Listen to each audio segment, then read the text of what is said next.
फरवरी 2024 हरदा का वो काला दिन एक फटाका फैक्ट्री में आग लगती है और इस आग की चपेट में 12 लोगों की जान चली जाती है। ये बहुत ही बड़ा भयानक विस्फोट था जिसने देश और दुनिया को हिला दिया और पूरा हरदा जिला थर्रा गया। इस हादसे में 12 लोगों की जान चली गई, 250 से अधिक लोग घायल हो गए और यहाँ का जो प्रशासन है वह कहता है कि पूरी तरीके से घायलों का इलाज किया जा रहा है, व्यवस्था की गई है। प्रदेश के मुखिया मोहन यादव का भी दावा है, वह भी कह रहे हैं कि हमने मरीजों की जो घायल है उनके इलाज के लिए यहाँ पर व्यवस्था की है, भोपाल हमीदिया में व्यवस्था की है। लेकिन आज भी कई घायल लोग दर दर भटक रहे हैं, अस्पताल से छुट्टियां कर दी गई है। आज मकड़ाई समाचार की टीम ने 1 दर्जन लोगों से मुलाकात की, वह लोग गंभीर रूप से घायल हैं और उनको मात्र एक इंजेक्शन बाटल लगाकर उनकी छुट्टी कर दी गई है। हमारे साथ कांग्रेस के वरिष्ठ नेता केदार सिरोही है, उनसे चर्चा करेंगे और जानेंगे क्या कहना है पूरे मामले को लेकर। देखिए, पूरे मामले में ये जो फैक्ट्री चालू करने से लेके आज तक सभी जगह प्रशासन की नीपा पोती रही है, उसी के कारण ये दुर्घटना हुई। और ये जो 12 की बात कर रहे हैं, ये 12 नहीं, यहाँ पर 1000 लोग काम करते थे। अभी तक सरकार ने ये नहीं बताया कि उस 1000 उस दिन कितने लोग थे और कितने बचे। हमें शंका है कि अधिकांश लोग वहाँ पर जल के ख़त्म हो चुके हैं, क्योंकि वहाँ का टेम्परेचर 5 से 7000 डिग्री सेल्सियस था, जहाँ कुछ बचना संभव नहीं है।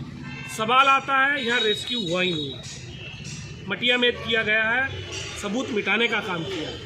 जो बात आ रही है लोगों को प्राइमरी ट्रीटमेंट देने की, मैं कल भी लड़ा, कल भी प्राइमरी केंद्र पर ग्लूकोज नहीं था, ट्रीटमेंट नहीं था, टिटनेस के इंजेक्शन नहीं थे, गोली दवा नहीं थी। उसके बाद में उनने कैंप में लेके आए।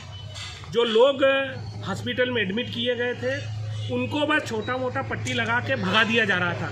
मतलब उनके पास उनके अंदर जो इंजरी हुई है तो उसका सीटी स्कैन नहीं किया गया, लोगों का एक्सरे नहीं किया गया। जो बेसिक उनकी जांच होनी चाहिए थी वो बिल्कुल नहीं की, बस थोड़ा सा पट्टी वट्टी किया और भगा दिया। वापस हम लोग लड़े, कई लोगों को हमने दोबारा दाखिल कराया हॉस्पिटल में। रात में हम लोग मिले तो भी ये शिकायत आई। तीसरी बात बघेल हॉस्पिटल की आई है, जिसने खुलेआम पैसा वसूला है। जो मरीज गए थे वो उनसे पैसे लिए हैं, जब पूरा प्रशासन कह रहा था फ्री में इलाज हो रहा है इन लोगों का। तो कुल मिलाकर मुझे ये देखा पूरा दिख रहा है कि इसमें पूरी फॉर्मेलिटी कर रही है सरकार। यहाँ का प्रशासन कुछ भी चिंतित नहीं है।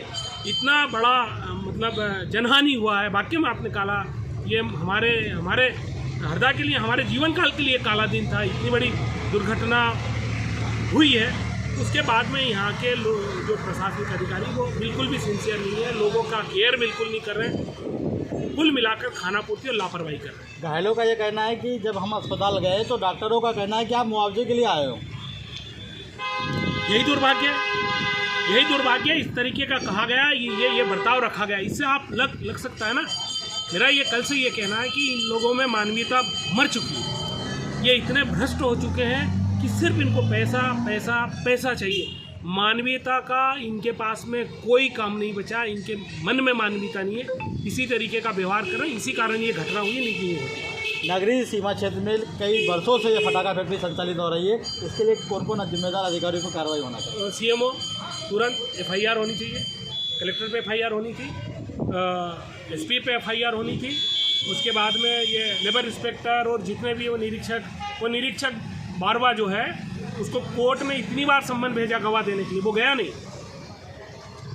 अब मर गए तो इतने लोग मर गए, तब जाके उसको आपने निलंबित कर दिए। उस पर FIR क्यों नहीं? सब पे 404 जो गैर इरादतन हत्या का मुकदमा है वो लगना चाहिए। इन्होंने अपनी जो कोड ऑफ कंडक्ट के साथ खिलवाड़ किया है, उसके साथ जो व्यवहार करना वो नहीं किया, अपनी जॉब की रिस्पॉन्सिबिलिटी नहीं की, इनके ऊपर तमाम तरह की धारा इन लोगों के ऊपर लगनी चाहिए।